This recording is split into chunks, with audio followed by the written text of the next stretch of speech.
여러분은 진정한 자유가 무엇이라고 생각하십니까? 우리가 숨쉬고 살아가는 이 세상은 보이지 않는 수많은 시선과 잣대, 그리고 촘촘한 굴레들로 얽혀 있습니다. 심지어 절대적인 진리와 깨달음을 구하는 종교의 세계에서조차 스스로 쌓아올린 거룩한 명예와 엄격한 규칙이라는 또 다른 감옥이 존재하기 마련입니다.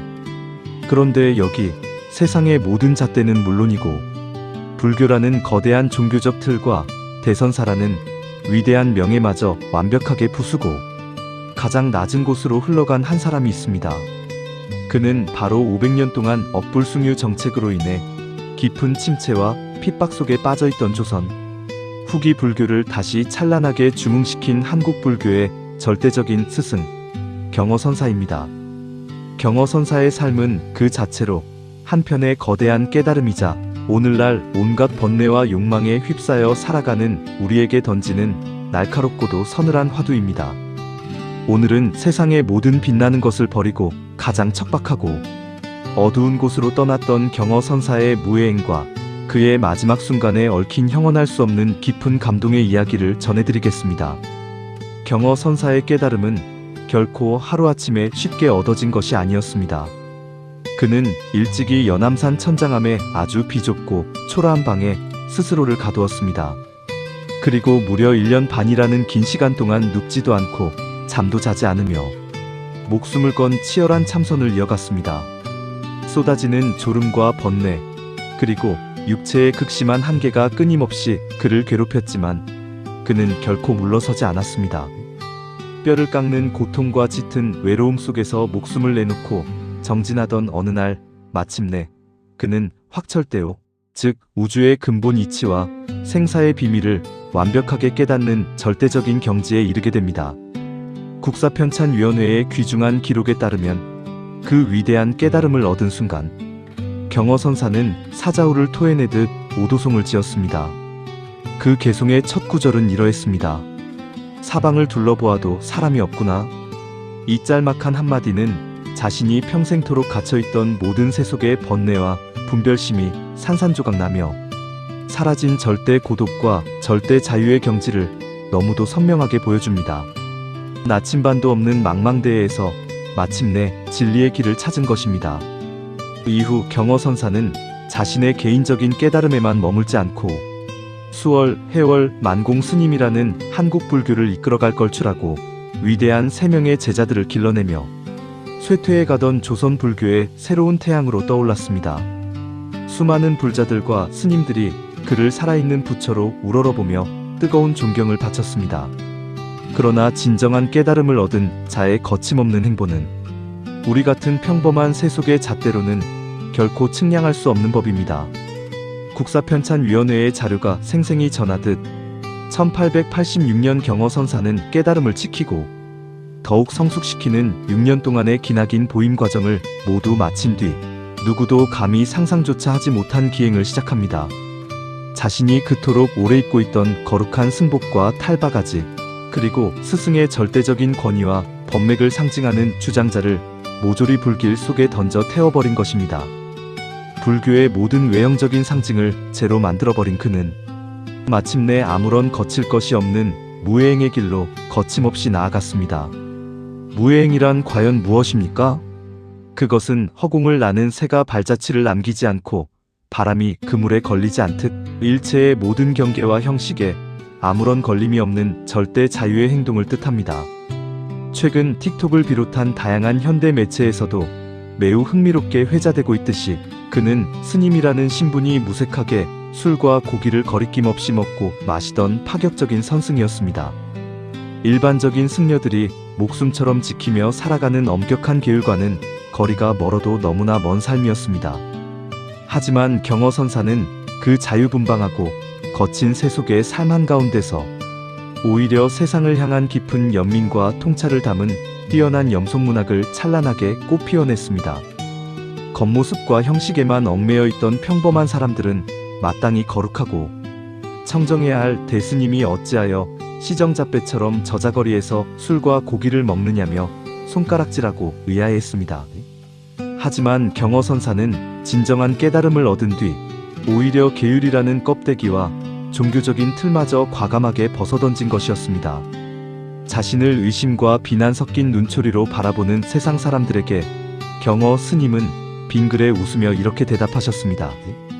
너희가 술을 마시지 않는 것은 마음속에 술이 무서워서 억지로 피하는 것이고, 내가 술을 마시는 것은 내 마음에 아무런 걸림이 없기 때문이다.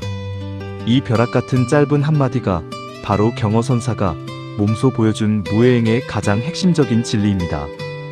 억지로 계율에 얽매여 자신의 욕망을 억누르고 참아내는 것은 내면에 여전히 두려움과 집착이 남아있기 때문이지만, 선악과 미추의 모든 경계를 초월한 깨달은 자에게는 그 어떤 세상의 규칙과 비난도 스스로를 올가맬 수 없다는 철저하고도 당당한 대자유의 선언이었던 것입니다. 하지만 경어 선사에 멈출 줄 모르는 무해행은 단순히 불교의 계율을 파괴하고 넘어서는 것에만 머무르지 않았습니다. 한국 불교의 최고봉이라는 찬사가 매일같이 쏟아지던 어느 날, 그는 돌연 집신을 신고 함경도라는 아주 멀고 낯선 북쪽의 척박한 땅으로 훌쩍 떠나버립니다. 그는 대체 왜 남쪽의 따뜻한 절과 수많은 제자들을 버려두고 그토록 머나먼 함경도로 숨어든 것일까요? 그것은 궁극의 깨달음을 얻은 뒤 오히려 사람들의 존경을 받는, 거룩한 스승 대접을 받는 스님 노릇마저 완벽하게 버리기 위함이었습니다. 사람들의 열렬한 칭송을 받는 위대한 대선사라는 그 눈부시게 빛나는 자리조차 진정한 자유인인 그에게는 영혼을 갉아먹는 또 다른 황금, 감옥이자 족쇄가 될 수 있었기 때문입니다. 세상의 그 어떤 화려한 틀에도 단 한순간도 갇히지 않겠다는 그의 단호하고도 처절한 결의는 결국 평생을 바쳐온 스님이라는 마지막 정체성마저 미련 없이 버리게 만들었습니다. 그는 춥고 외로운 북방의 작은 마을에서 돌연 환속을 결행합니다. 천하가 우러러보던 대선사 경어라는 거룩한 이름 대신 스스로 박난주라는 지극히 평범하고 촌스러운 이름으로 개명했습니다. 깎았던 머리를 덥수룩하게 기르고 낡고 해진 옷을 입은 채 이름 모를 시골 서당의 훈장이 되어 코올리게 아이들에게 천자문을 가르쳤습니다. 불교계를 쩌렁쩌렁 호령하며 수많은 제자들의 절을 받던 최고의 선승이 누구도 알아주지 않는 시골 마을의 늙고 초라한 촐로가 되어 묵묵히 평범한 일상을 살아가는 길을 기꺼이 선택한 것입니다. 그것은 어설픈 지식이나 얕은 깨달음으로는 결코 흉내조차 낼 수 없는 궁극의 낮아짐이자 진정한 무소유의 완성이었습니다. 국사편찬위원회의 엄숙한 기록이 전하는 그의 마지막은 이러했습니다.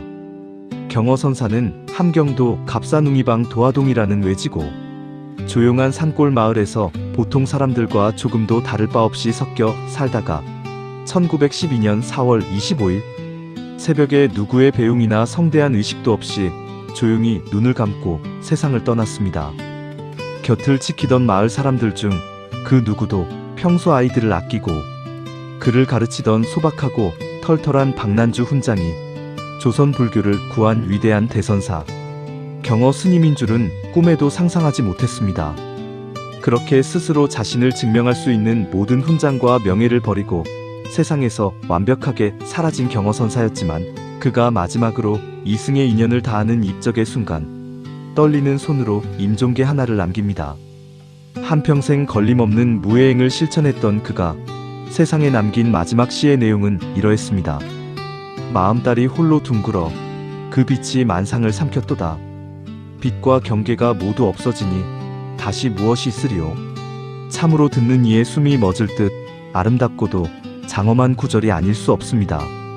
자신의 내면에 온전히 뜬 깨달음이 마치 어두운 밤하늘을 밝히는 둥근 보름달처럼 환하게 떠올라 우주의 모든 삼라만상을 품어 안았으며, 이제는 나와 너를 나누는 빛도 경계도 완전히 사라진 원래의 텅 빈 무의 세계로 평온하게 돌아간다는 위대한 이별의 선언이었습니다. 이 경이로운 임종계는 함경도의 찬바람을 타고 남쪽으로 흘러 불교계에 서서히 알려지게 되었습니다. 틱톡과 같은 트렌디한 매체에서도 이 극적인 불교사의 명장면을 다루었듯이 그 짤막한 개송을 전해 듣자마자 단번에 스승경어의 거침없고 깊은 솜씨임을 알아챈 단 한 사람이 있었습니다. 그는 바로 경어선사의 법맥을 온전히 이어받아 후일 한국 불교의 큰 기둥이 된 수제자 만공 스님이었습니다. 스승이 남긴 마지막 글귀임을 본능적으로 확신한 만공 스님은 솟구치는 눈물과 슬픔을 누를 길 없이 먼 함경도 갑산까지 그 험하고 먼 길을 마다하지 않고 지체 없이 찾아가 스승의 초라한 유고를 눈물로 정성껏 수습해왔습니다. 우리는 왜 이 생의 마지막 대목에서 이토록 깊고 묵직한 감동을 뼛속 깊이 느끼게 되는 것일까요? 경허선사는 철저하게 세상의 모든 것을 훌훌 털어버리고 떠난 무소유의 사람이었습니다. 세속의 재물과 명예는 물론이고 자신이 끔찍이 아끼고 사랑하던 훌륭한 제자들도 평생을 수행에 바친 스님이라는 거룩하고 빛나는 이름표도 모두 버리고 호련히 먼지처럼 사라졌습니다. 하지만 역설적이게도 그 차디찬 버림이 결코 삭막하게 완전하지만은 않았던 것입니다. 생의 마지막 호흡이 끊어지고 촛불이 꺼져가는 절체절명의 순간에 붓을 들어 꾹꾹 눌러 쓴 임종계 하나, 그 단 한 줄의 시가 보이지 않는 묘하고도 거대한 인연의 끈이 되어 가장 사랑하고 믿었던 제자를 저 머나먼 북쪽 변방으로 조용히 불렀던 것입니다. 스승은 겉으로는 모든 것을 냉정하게 비워내고 미련 없이 잊은 줄 알았지만 그 텅 빈 자리 한가운데서 여전히 은은하게 빛나고 있던 스승과 제자의 끈끈하고 깊은 마음, 그것이 바로 경허선사와 만공 스님의 세월과 죽음조차 끊을 수 없는 위대한 인연이었습니다. 명예도 이름도 모두 다 버리고 세상을 향해 무심하게 툭 던져놓은 단 하나의 깨달음, 그리고 수백 리 밖에서도 그 미세한 울림을 단숨에 알아본 단 한 명의 깨어있는 제자. 오늘 우리가 함께 나눈 이 두 분의 장엄하고도 애틋한 궤적이 치열하고 복잡한 일상을 속 끓이며 살아가는 여러분의 가슴 속에 그 어떤 것에도 걸림이 없는 환하고 둥근 마음달 하나를 띄워주기를 간절히 바라며 이야기를 마칩니다. 이 영상이 마음에 닿으셨다면 좋아요와 구독 부탁드립니다. 여러분의 좋아요 하나, 구독 하나가 동탄의 이름 없는 철학자에게 큰 힘이 됩니다. 다음에 더 깊은 이야기로 찾아오겠습니다. 끝까지 함께 해주셔서 진심으로 감사합니다.